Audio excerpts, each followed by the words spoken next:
to everyone. I want to announce there won't be as many members here at the outset because there's a vote going to go on. I'm going to miss the votes because I know many of you have come from far away, and I want to thank all the witnesses. I want to thank my staff, Elise from my staff, who have done a great job, and my other staff members here.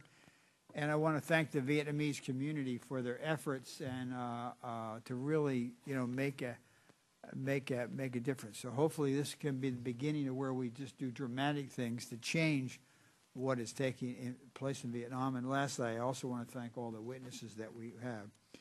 Lack of basic freedoms and growing corruption, and the Vietnamese government's increased efforts to silence critical voices with a heavy hand. And many peaceful activists have received long prison terms for exposing government corruption, protesting expropriation of lands, and calling for freedom and dignity for all of Vietnam, regardless of their ethnic origin or religious affiliation. And we saw several of these family members of these prisoners. We've talked to many of them, and that's one of the reasons why we're doing this hearing, because we want the government of Vietnam to know that we are taking note of this, that we are horrified by the human rights situation, and we are going to focus attention on it. So having said that, I now want to introduce our next witness, Subdignitary Nguyen Bat Phong, is a clergy member of the Cao Dai religious sect that is independent from the Religious Governance Council set up by the Vietnamese government.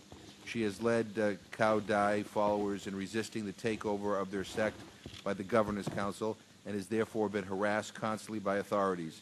She has filed several reports of abuse by the government to different United Nations agencies. And it is my understanding that her house is surrounded by police, but we have a video which we are going to show you now, and I would urge all the members of the Commission to pay attention to the screen.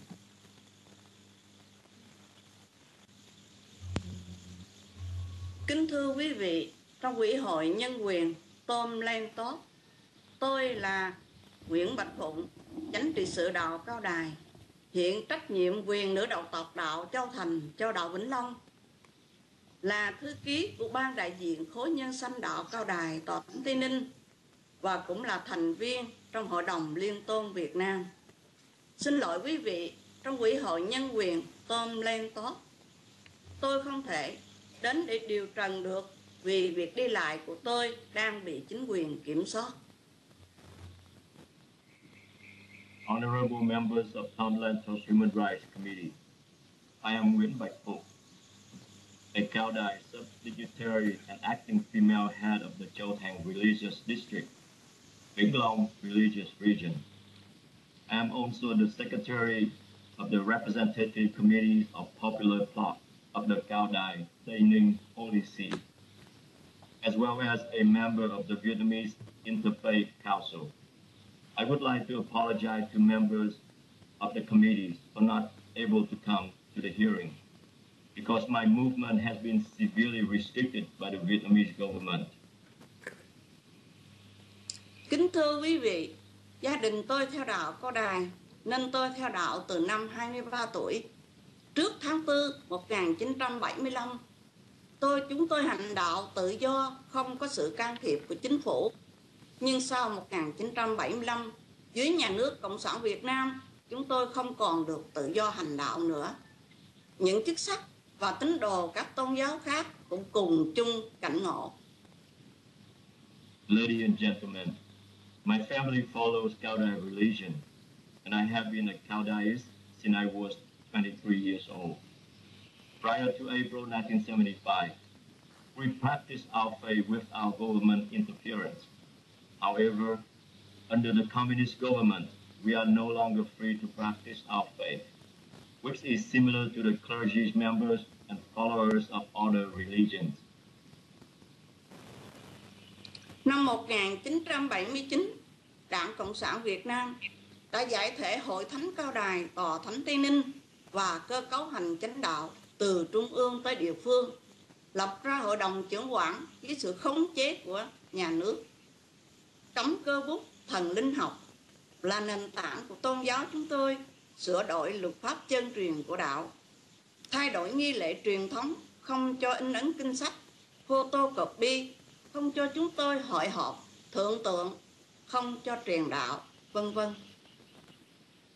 In 1979, the Vietnamese Communist Party disbanded the sacerdotal councils of Cao Đài Tây Ninh Holy See and Cao Đài Religious Administration from the central to local levels, and established the Governance Council under the government control. Spiritism, which is the foundation of our religion, is prohibited. They modify our canonical laws and traditional rituals, forbade our assembly for meetings and the installation of God's altar, and did not allow us to preach religious teachings, print religious books, or make photocopies of religious material, and so on. Nhà nước Cộng sản Việt Nam cô lập chúng tôi bằng cách cho chúng tôi là phần tử xấu để mọi người xa lánh. Họ đi hầu hết từng nhà để sách nhiễu, đe dọa tín đồ và buộc chúng tôi phải tùng theo hội đồng trưởng quản. Chúng tôi không nhìn nhận hội đồng trưởng quản do nhà nước thừa nhận này, nên họ dùng công an, côn đồ, đàn áp, đánh đập, tịch thu thánh thất và tài sản của đạo. The Vietnamese Communist government isolate us by labeling us as bad elements so that people stay away from us. Their agents go almost house to harass and threaten followers and force us to submit ourselves to the government council. We do not recognize the government-sanctioned Cao Đài Governance Council. Therefore, the government used police and thugs to oppress and beat us. They also confiscate our temple and our church property. Ví dụ như ngày 12 tháng 9 năm 2013, tại xã Bào Năng, huyện Dương Minh Châu, tỉnh Tây Ninh, cô Tạ Thị Thu Nga mời chức sắc, chức việc, tín đồ đến làm lễ thượng tượng thờ Đức Thượng Đế tại nhà, mà không xin phép nhóm cao đài của họ. Chính tôi cùng một số đồng đạo bị công an, côn đồ và nhóm cao đài nhà nước khống chế, đàn áp, đánh đập, giật 2 máy quay phim, 2 điện thoại iPhone và 17.950.000 đồng của đồng đạo, và khống chế chúng tôi ở trong nhà từ 13 giờ ngày 12 tháng 9 2013 đến 4 giờ sáng ngày hôm sau. For example, on September the 12th, 2013, Mrs. Tạ Thu Nga invite independent Cao Đài followers and clergy members for a ceremony to establish God's altar at her home at Bầu Nắng village, U Minh Châu district, Tây Ninh region. But she did not seek permission from the state-owned Cao Đài Governance Council. Several Cao Đài practitioners and I was assaulted and suppressed by police, thugs, and members of Cao Đài Governance Council. They took away 2 camcorders, 2 iPhones, and $17,950 50 Vietnamese đồng from our members. They kept us by force in Mrs. Nga's home from 1 p.m. on September the 12th until 4 a.m. on September the 12th, 2013. Ngày 3 tháng 11, 2013, chính tôi cùng một số đồng đạo khác bị chính quyền công an khống chế, cản ngăn, không cho tổ chức lễ kỷ niệm ngày quy thiên của cố hiền huynh lễ sanh Thái Kim Thanh tại nhà chánh trị sự Nguyễn Kim Lân, tỉnh Vĩnh Long. Chính quyền tố cáo chúng tôi vi phạm pháp luật, sau đó đòi 3 em đạo hữu lên cơ quan công an để khủng bố tinh thần. On November 3rd, 2013, local police and government officials threatened myself and several Cao Đài practitioners and prevented us from holding the memorial service for student priest Thái Kim Thanh at the home of Subdignitary Nguyễn Kim Lân at Vĩnh Long City. The police accused us of violating the law, and they summoned 3 young Cao Đài followers to the local police station for questioning and intimating them. Những hành động trên đây là do chính sách nhất quán của Đảng và nhà nước Cộng sản Việt Nam nhằm triệt tiêu đạo cao đài của Thượng Đế và các nền tôn giáo độc lập khác như Phật giáo Việt Nam Thống Nhất, Công giáo, Tin Lành, Hòa Hảo. The above actions are consistent with the policies of the Communist Party and of the Vietnamese government, aiming at eradication of Cao Đài religion, as well as other independent religions such as the Unified Buddhist Church, Catholic Church, Baptist House Churches, and Hòa Hảo Buddhist Church. Ngay sau năm 1975, họ đã ra lệnh mật và tối mật gồm 11 văn bản nói lên chính sách của nhà nước để diệt đạo Cao Đài. Cụ thể, dùng hội đồng trưởng quản do họ dựng lên để khống chế chúng tôi và cướp lấy thánh thất. Ngày 23 tháng 3 năm 2000, chính tôi và đồng đạo bị chính quyền công an tỉnh Vĩnh Long yểm trợ cho người của hội đồng trưởng quản cưỡng chiếm lấy thánh thất Vĩnh Long. In the end of April 1975, the Vietnamese government had issued 11 confidential and top secret documents describing its policy to destroy Cao Đài-ism. Specifically, they have used the state-owned governance council to restrain our activities and take over our temples. On 23rd March 2000, the local government, including the police of Vĩnh Long region, assisted the local state-owned governance council to take over our Vĩnh Long temple. Chính sách này vẫn tiếp tục cho tới ngày hôm nay. Vào ngày 16 tháng 9 năm 2012, chính quyền công an yểm trợ cho người của hội đồng trưởng quản cưỡng chiếm lấy thánh thất Phù Mỹ, tỉnh Bình Định bằng vũ lực, đánh đập những người cao đài độc lập. Người của hội đồng trưởng quản dùng dầu lửa định đốt cháy một đồng đạo ở thánh thất, nhưng người của họ cản ngăn. Chánh trị sự Nguyễn Nhân bị đánh gãy sống mũi, phải nằm viện, và một số người đạo cao đài khác bị thương. This harsh policy continued to this day. On September 16, 2012, the government has helped the governance council to take over the Cao Đài Phú Mỹ temple in Bình Định by force. They assaulted independent Cao Đài members. A member of the government-sanctioned Cao Đài group poured petroleum over the body of a Cao Đài follower presented in the temple with the intent to burn him, but was avoided by some of his own group. Dignitary Nguyễn Nhân was bitten and suffered a broken nose. He had to be hospitalized afterward. Some other independent Cao Đài followers were also injured. Ngày 3 tháng 7, 2013, chính quyền công an tỉnh Tiền Giang yểm trợ cho người của hội đồng trưởng quản cưỡng chiếm lấy thánh thất Long Bình. Họ dùng xe ben tông vô cửa chánh môn, sập xuống, công an chìm, côn đồ tràn vô đánh đập đồng đạo trọng thương như đạo hữu Nguyễn Văn Em và phó trị sự Lê Thị Kẹt, và nhiều người khác bị thương. On July the 3rd, 2013, the government and police of Tiền Giang province supported the members of local office of the governance council to take over the Long Bình temple. They used a truck to knock down the front gate of the temple. Then plainclothes police and thugs assaulted independent Cao Đài followers.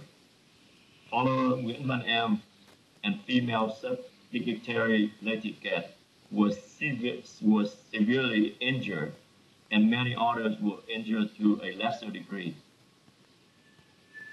Ngày 25 tháng 7, 2013, chính tôi và chánh trị sự Nguyễn Kim Lân là thành viên trong Hội đồng Liên tôn Việt Nam bị công an tỉnh Vĩnh Long khống chế, chặn xe lại, áp lực tài xế bỏ chúng tôi xuống không cho đi và đóng chốt hai đầu đường vào nhà không cho ra khỏi tỉnh trong 5 ngày. Công an Cộng sản Việt Nam cũng khống chế sự đi lại của chức sắc trong Hội đồng Liên tôn như Hòa Thượng Thích Không Tánh, cụ Lê Quang Liêm, Mục sư Nguyễn Hoàng Hoa, Mục sư Nguyễn Trung Tôn, chánh trị sự Hứa Phi và những vị khác. On July 25th, 2013, sub-dignitary Nguyễn Kim Lân and myself are both members of the Vietnamese Interfaith Council, were restrained by the police of Vĩnh Long province. They stopped the bus carrying us and forced the driver to throw us out the bus. And they stationed at two ends of the road leading into our house to prevent us from going out of the province for 5 days. The Vietnamese Communist government also restrained the movement of clergy members of the Vietnamese Interfaith Council, such as Reverend Thích Không Tánh, Reverend Lê Quang Liêm, Pastor Nguyễn Hoàng Hoa, Pastor Nguyễn Trung Tôn, Sub-Dignitary Hứa Phi, and many others. Ngày 5 tháng 1, 2014, chính tôi cùng một số đồng đạo cúng lễ cầu siêu cho cố tánh Ngô Thị Thanh Đào, 42 tuổi, tại tỉnh Vĩnh Long, vì chính quyền công an ra lệnh phải ngưng đàn cúng vì chúng tôi không xin phép hội đồng trưởng quản. On January the 5th, 2014, whilst independent Caudais and myself held a memorial service for Mrs. Ngô Thị Thanh Đào, 42 years old, at the time of her death, in the city of Vĩnh Long, police and government officials ordered us to stop the ceremonies because we did not seeking the permission of the governance council. Trên đây chỉ một vài ví dụ điển hình. Trước tháng 4 1975, đạo Cao Đài có trên 300 thánh thất và điện thờ Phật mẫu. Đến nay, hầu hết đã vào tay của hội đồng trưởng quản và nhà nước chiếm lấy. Chỉ còn lại 18 thánh thất và 6 điện thờ Phật mẫu. Nhà nước đang toan tính tiếp tục chiếm lấy hết các thánh thất độc lập này. Those are but a few examples, but before 1975, the Caudai religion had over 300 temples, including temples revering our Mother God. Today, most of these temples have been taken over by the pro-government governance council. Only 18 temples and 6 Mother God temples are left with independent Caudai practitioners, and the government intends to take over all of them. Kính thưa quý ngài, chúng tôi muốn có quyền tự do tôn giáo và tín ngưỡng, cũng như những nhân quyền khác mà công dân bình thường của tất cả các quốc gia dân chủ trên thế giới được thừa hưởng. Ladies and gentlemen, we just want our rights to freedom of religion and belief, as well as other human rights, which are enjoyed by ordinary citizens of all democratic nations in the world. Chúng tôi yêu cầu nhà nước Cộng sản Việt Nam tôn trọng sự độc lập hành chánh của đạo Cao Đài, tôn trọng pháp lý của đạo Cao Đài chúng tôi, trả lại cho chúng tôi những tài sản thuộc về giáo hội Cao Đài trước 1975 dưới sự giám sát của Liên Hiệp Quốc. Hãy trả tự do vô điều kiện cho tất cả các tù nhân lương tâm đấu tranh cho dân chủ, nhân quyền và tự do tôn giáo. Yêu cầu nhà nước Cộng sản Việt Nam phải tuân theo bản tuyên ngôn quốc tế nhân quyền và những lời cam kết đã hứa trước Hội đồng Nhân quyền Liên Hiệp Quốc, nhất là bây giờ Việt Nam là thành viên trong Hội đồng Liên Hiệp Quốc đó. We would like to request the Vietnamese Communist government to respect the independence of the Caudai religious administration, respect the legalities of our church, and return to us properties that belong to the Caudai Church before 1975, under the supervision of the United Nations. Unconditionally release all prisoners of conscience who advocate for democracies, human rights, and religious freedoms. Comply with the Declaration of the UN Human Rights, and the commitment is made the UN Human Rights Council. Especially now, Vietnam is a member of that UN Council. Chúng tôi yêu cầu chính phủ Hoa Kỳ và Ủy hội Nhân quyền Tom Lan Tốt hãy cài những điều kiện nhân quyền tiên quyết cho Việt Nam khi gia nhập Kinh tế Hợp tác Xuyên Thái Bình Dương TPP, dùng ảnh hưởng của mình để áp lực nhà nước Cộng sản Việt Nam nhìn nhận một cách hợp pháp những tôn giáo độc lập, cổ truyền ở Việt Nam và ngưng can thiệp vào nội bộ tôn giáo. We would like to request the U.S. government, and especially the Tom Lantos Human Rights Committee, to set the prerequisite human rights condition for Vietnam before they join the Trans-Pacific Partnership. We ask you to use your influence to pressure the Vietnamese government to legally recognize the independent traditional religion in Vietnam and stop interfering with our church affairs. Đảng Cộng sản Việt Nam qua 39 năm nay đã lừa dối người dân Việt Nam, lừa dối thế giới quá nhiều, nói một đường, làm một nẻo. The Vietnamese Communist government has deceived the Vietnamese people as well as the international communities for 39 years. They have rarely kept their promises. Kính thưa Ngài Chủ tịch, với sự cho phép của Ngài, tôi muốn đệ trình một số bản báo cáo mà chúng tôi đã chuẩn bị cho Hội đồng Nhân quyền Liên Hợp Quốc để đưa vào hồ sơ của buổi điều trần này. Cảm ơn quý Ngài rất nhiều về sự quan tâm của quý Ngài. Cầu nguyện Đức Thượng Đế ban ân lành cho toàn thể quý vị và Hiệp chủng Quốc Hoa Kỳ. Xin chân thành cảm ơn. With your permission, Mr. Chairman and the committee, I would like to submit a number of reports that we have prepared for the United Nations Human Rights Council for inclusion into this hearing record. Thank you very much for your consideration. May God bless you and the United States of America. I would like to sincerely thank you.